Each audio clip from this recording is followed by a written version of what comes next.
It's a bright light. I've got my headlamp on. If I had my headphones on and my headlamp and my glasses, my ex-wife used to call me a triple threat. I don't think it was a compliment. Can't really see where I'm going here. Anyway, it's April 1st. Didn't even think about that. It's April Fool's Day. I'm headed down to the park to see what's crawling around here. Come along with me. Let's see what we can find.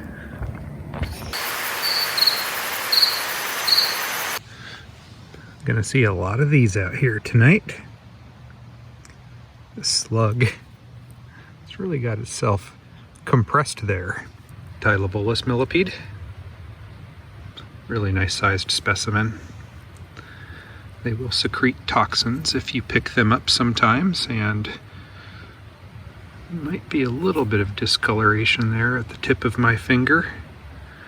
The toxins are usually sort of a yellow-orange color. Flip this one over, you can see all their legs.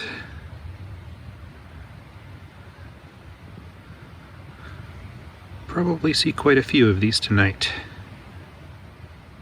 Always good to see them. Tylobolus insigeris.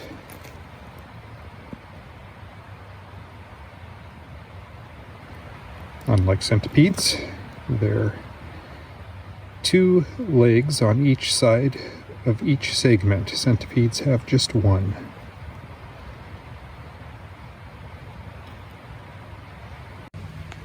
All right, just finished looking at the millipede, and I can see some beady little eyes popping out from underneath the leaf litter here. I think this is a Dunn's salamander. Well, actually, no, that's a redback, because Western redback salamander. There's another one right there. Perhaps a breeding pair of them. Let's just take a little peek here under this leaf. Yep, that'll be a Western redback salamander. It's a fun time of year to be out. And right over here, first one I've seen all year, a little Pterostechus ground beetle, family Carabidae. Out hunting, omnivores.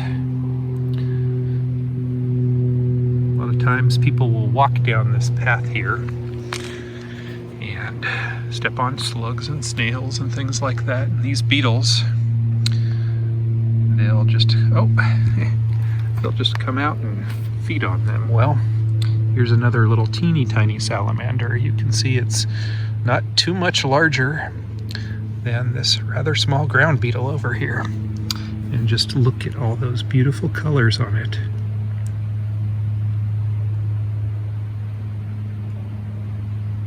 So pretty.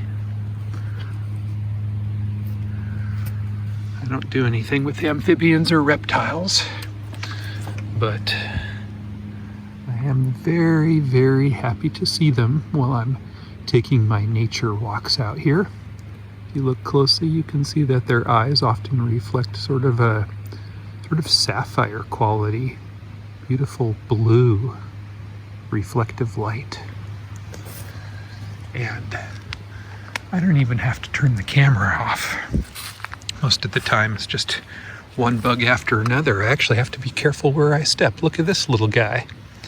Lost a little bit of his tail at one point, this salamander. Perfectly alive. I do believe it will regenerate. And just up here, as a night crawler retreats here beneath this leaf, there is another Tylobolus millipede right here, coming out, nibble on some leaf litter. And then another Pterostechus ground beetle and another Pterostechus ground beetle. And here, an earwig. If you guys never get out and hike during the day, well, you should at least get out at night, because the number of bugs, there's so many more to see. So many of them are nocturnal, and this is a European earwig. Non-native species, not native to the United States, but very widespread in this country. They're the ones that you'll see if you're at the grocery store and you're peeling corn back, looking to see if it's a good ear of corn. Sometimes a few of these will fall out of the corn, or you'll see them in the bins there during corn season, which for an Oregon guy like me, I'm not even really sure when that is, if I'm being honest.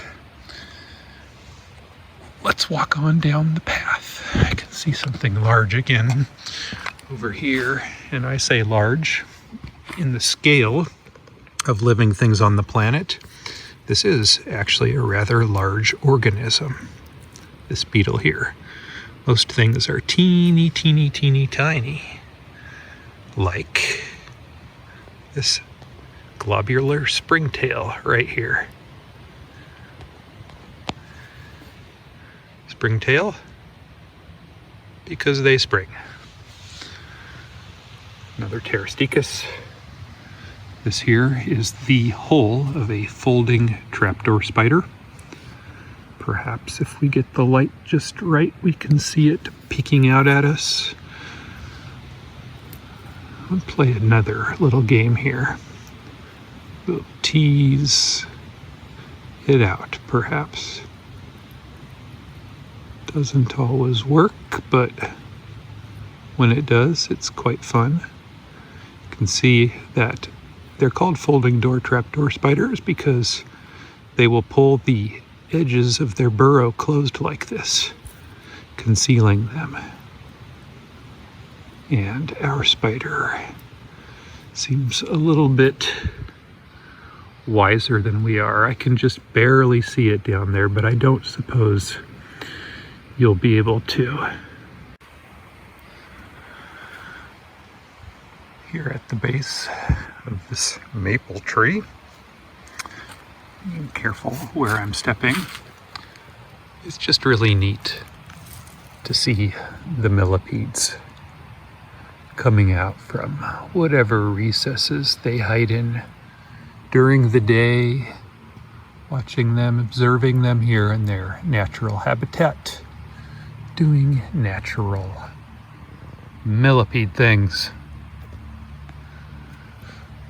The secret life of millipedes. And some various little spider webs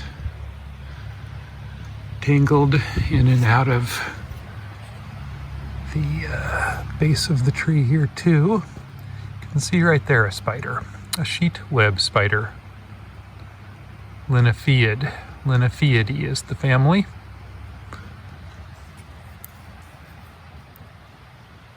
And there, that's a Pomoa spider that I tend to see only in the colder months of the year. Pretty good sized. Right there.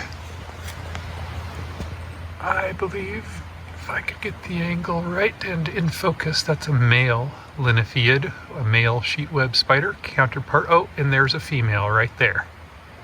And so when you see a male, it's not terribly unusual to see a female nearby.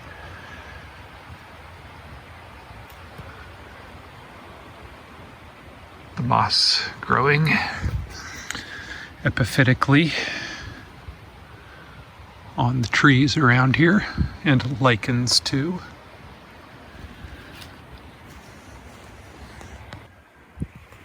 And we'll take a few moments here to document a few things crawling on this fallen log. This slender springtail, Tomoceras, I think is the genus. And I saw another globular springtail, but what I'm really excited about are seeing these long-legged mites again. They remind me of little tiny miniature daddy long legs. Arachnids, of course. A size reference for you. Did you see how quickly that one moved? So responsive to their environment. They remind me, in terms of their body shape, a little bit of crickets too. You can see them interacting with one another there. A little bit of camera shake. Oh, there goes an oniscus isopod and another Tomoceras. See that there are some isopods tucked in there into that little recess. And a long way down through this fallen log. Isopods. Porcelio scaber, non-native. Right there. And another right there. Sow bugs. And just here at the base of this tree, first one I've seen all year, April 1st, Armadillidium vulgare, a pill bug, also a non-native, about as big as they get. This one here, characteristic orange markings for the ones here in my area. Just a gorgeous specimen. Doesn't belong out here, but there isn't a lot moving out here for many months of the year, and because they've been here my whole life, it just wouldn't be Portland, Oregon without them. Something that so many people around the country or the world will probably never see, may never want to see in many cases, but what a classic Pacific Northwest organism, this banana slug. All the colors of a very ripe banana.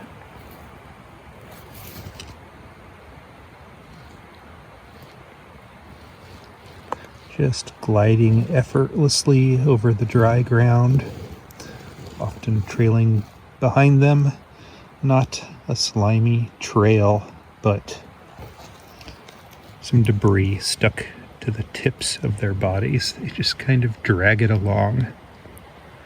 What a life. Of course, it's moving for more moist ground, and you can see the eye stalks there with the eyes right up there at the tips.